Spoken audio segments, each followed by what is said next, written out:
In this video, let me show you how to fix YouTube live stream not working. So if you're trying to go live within YouTube and if you're having issues with it, let me show you a few solutions that you can try out. Now the first thing that you need to do is verify your channel stream keys. So if you have not added in your correct stream key, and if you're trying to stream from a platform such as OBS Studios, this may be the exact issue that you're facing. But however, if this is not the case with you, and if you're just using your mobile app, in this situation what you can try out is try to clear out the app cache or just reinstall the application of YouTube onto your device. This ensures that you have the latest version and any sort of bugs which may be causing the issue should also be fixed. If you're using a desktop or a laptop, you can also try clearing out the browser cache.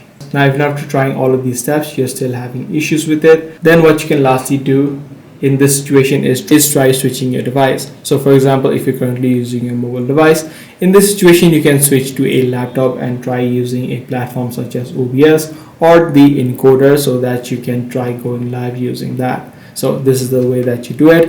If this video was helpful to you, be sure to subscribe. I'm going to see you in the next one.